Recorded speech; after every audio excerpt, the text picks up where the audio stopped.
Olá, tudo bem? Seja bem-vindo, bem-vinda. Agora ao capítulo 19 do Evangelho segundo o Espiritismo de Allan Kardec. A fé transporta montanhas.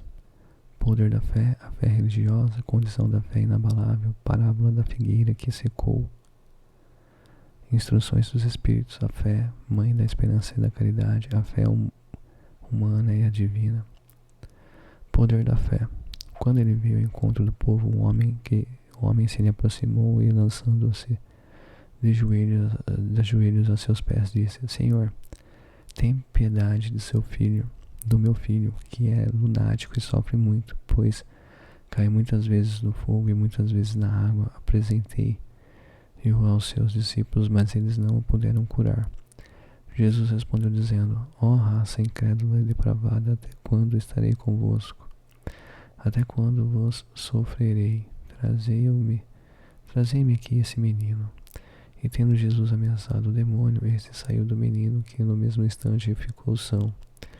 Os discípulos vieram então ter com Jesus em particular e lhe perguntaram: Por que não podemos nós outros expulsar esse demônio?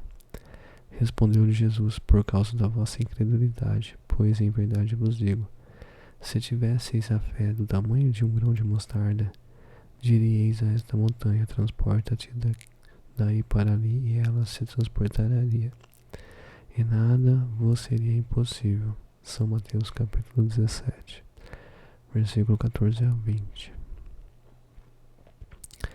No sentido próprio, é certo que a confiança nas suas próprias forças torna o homem capaz de executar coisas materiais que não consegue fazer quem duvida de si. Aqui, porém, unicamente no sentido moral se devem entender-se essas palavras. As montanhas que a fé desloca são as dificuldades, as resistências, a má vontade, em suma, com que se depara da parte dos homens ainda quando se trate das melhores coisas. Os preceitos da rotina, o interesse material, o egoísmo, a cegueira do fanatismo e as paixões orgulhosas são outras tantas montanhas que barram o caminho a quem trabalha pelo progresso da humanidade. A fé robusta dá a perseverança, a energia e os recursos que fazem-se vençam os obstáculos, assim nas pequenas coisas que nas grandes. Da fé vacilante resulta a incerteza e a hesitação de que se aproveitam os adversários que se tem de combater. Essa fé não procura os meios de vencer, porque não aceita que possa vencer. Noutra acepção, entende-se como fé a confiança que se tem na realização de uma coisa, a certeza de atingir determinado fim.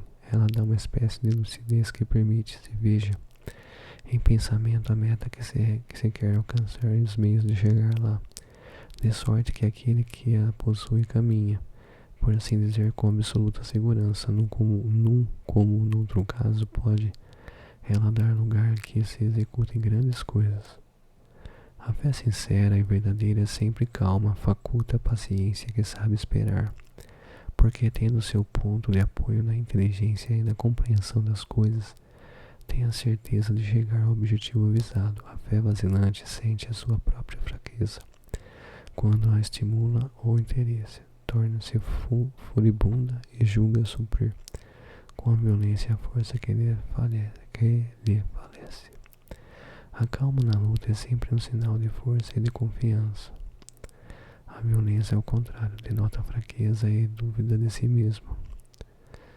Cumpre não confundir a fé com a presunção. A verdadeira fé se conjuga à humildade. Aquele que a possui deposita mais confiança em Deus do que em si próprio, por saber que, simples instrumento da vontade divina, não pode sem Deus. Por essa razão é que os bons espíritos lhe vêm auxílio. A presunção é menos fé do que o orgulho.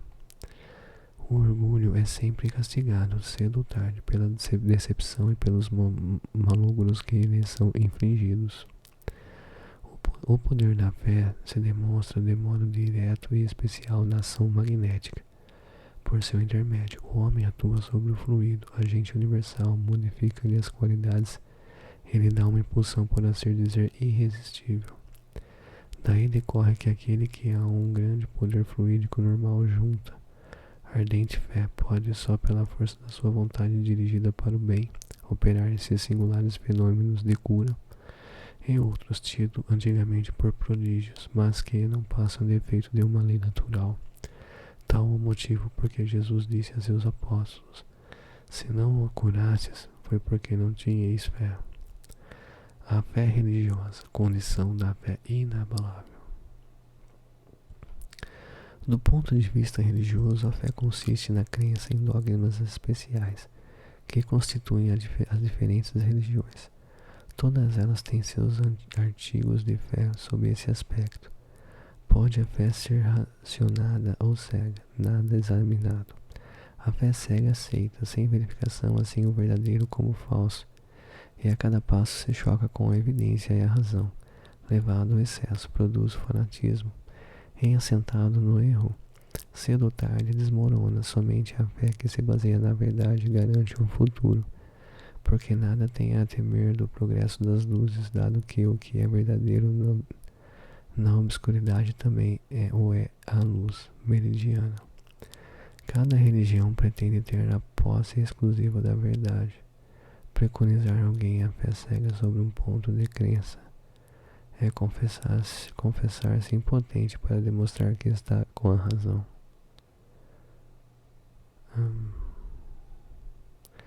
Disse vulgarmente que a fé não se prescreve, donde resulta alegar muita gente que não lhe cabe a culpa de não ter fé. Sem dúvida, a fé não se prescreve, nem o que ainda é mais certo, se impõe. Não, ela se adquire e ninguém há que esteja impedido de possuí-la, mesmo entre os mais refratários. Falamos das verdades espirituais básicas e não de tal ao qual crença particular. Não é a fé que compete procurá-los, a eles é que cumpre ir-lhes ao encontro e, se a buscarem sinceramente, não deixarão de achá-la. Tende, pois, como certo que os que dizem nada de melhor desejamos do que crer, mas não o podemos apenas de lábios, o dizem e não o do íntimo, porquanto ao dizerem isso, tapam os ouvidos às provas, no entanto, chovem-lhes ao redor, porque fogem de observá-las. Da parte de uns há descaso, da de outros o temor de serem forçados a mudar de hábitos. Da parte da maioria há orgulho, negando-se a reconhecer a existência de uma força superior, porque teria de curvar-se diante dela. Em certas pessoas a fé parece de algum modo inata, uma centelha basta para desenvolvê-la. Essa facilidade de assimilar as verdades espirituais é sinal evidente de anterior progresso. Em outras pessoas, ao contrário, elas dificilmente penetram, sinal não menos evidente da natureza retardatária. As primeiras já creram e compreenderam, traziam ao renascerem a intuição do que souberam, então, com a educação feita. As segundas tudo têm de aprender, então, estão com a educação por fazer. Ela, entretanto, se fará e, se não ficar concluída nesta existência, ficará em outra.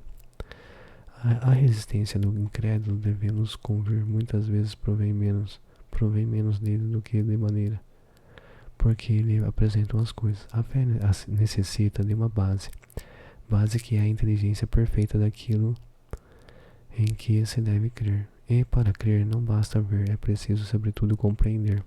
A fé cega já não é deste século, tanto assim que precisamente o dogma da fé é que produz hoje o maior número de incrédulos, porque ela pretende impor-se exigindo a abdicação de uma das mais preciosas prerrogativas do homem, o raciocínio e o livre-arbítrio, e principalmente contra essa fé que se levanta o incrédulo, e dela é que se pode, com verdade, dizer-se que não se prescreve. Não admitindo provas, ele deixa no espírito alguma coisa de vago que dá nascimento à dúvida. A fé raciocinada, por se apoiar nos fatos e na lógica, nenhuma obscuridade deixa. A criatura então crê porque tem certeza, e ninguém tem certeza senão porque compreendeu. Eis porque não se dobra, fé inabalável só ou é a que pode encarar de frente a razão em todas as épocas da humanidade. A esse resultado conduz o espiritismo, pela que triunfa da incredulidade sempre que não encontra oposição sistemática e interessada. Parábola da figueira que secou. Quando saíam de Betânia, ele teve fome, e vendo ao longe uma figueira, para ela encaminhou-se para ver se acharia alguma coisa. Tendo-se, porém, aproximado, só achou folhas, visto não ser campo de figos. Então disse Jesus à figueira: que ninguém coma de ti fruto algum. O que seus discípulos ouviram. No dia seguinte, ao passarem pela figueira, viram que secara até a raiz.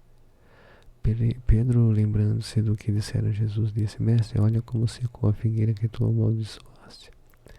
Jesus, tomando a palavra, lhes disse: Tende fé em Deus. Digo-vos em verdade que aquele que disser a esta montanha: tira-te daí e lança-te ao mar, mas sem hesitar no seu coração, crente ao contrário, firmemente de que tudo o que houver dito acontecerá, verá que com efeito acontece.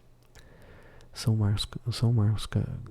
Marcos capítulo 11, versículo 12 a 14 e 20 a 23.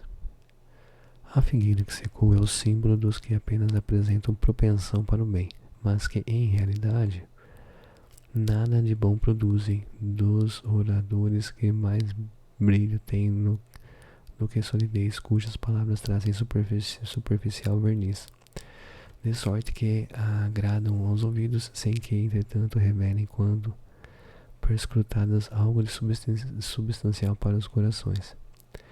Ele perguntar-se que proveito tiraram delas os que as escutaram. Simboliza também todos aqueles que, tendo meios de ser úteis, não o são, todas as utopias, todos os sistemas ocos, todas as doutrinas carentes da base sólida.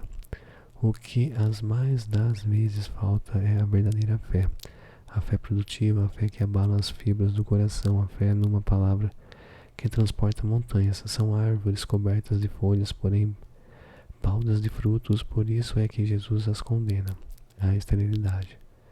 Porquanto o dia virá em que se acharão secas até a raiz, quer dizer que todos os sistemas, todas as doutrinas, que nenhum bem para a humanidade houverem produzido, cairão reduzidas a nada, que todos os homens deliberadamente inúteis, por não terem posto em ação os recursos que traziam consigo, serão tratados como a figueira que secou. Os médios são os intérpretes dos espíritos. Suprem, nesses últimos, a falta de órgãos materiais pelos quais transmitiam suas instruções. Daí vem a serem dotados de faculdades para esse efeito.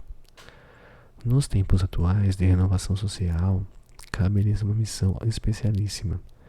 São árvores destinadas a fornecer alimento espiritual a seus irmãos, multiplicam-se em número para que abunde o alimento aos por toda parte, em todos os países, em todas as classes da sociedade, entre os ricos e os pobres, entre os grandes e os pequenos, a fim de que em nenhum ponto faltem, e a fim de ficar demonstrado aos homens que todos são chamados. Se, porém, eles desviam do objeto providencial e a preciosa faculdade que lhes foi concedida, se a empregam em coisas fúteis ou prejudiciais, se a opõem a serviço de interesses mundanos, se em vez de frutos sanzonados dão maus frutos, se recusam a utilizá-la em benefício dos outros, se nenhum proveito tiram dela para si mesmos, melhorando-se, são quais a figueira estéril. Deus lhe retirará um dom que se tornou inútil neles e a semente que não sabem fazer que frutifique, e consentirá que se tornem presas de espíritos maus.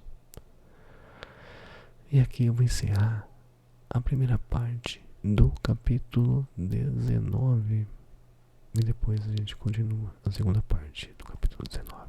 Até a próxima. Tchau.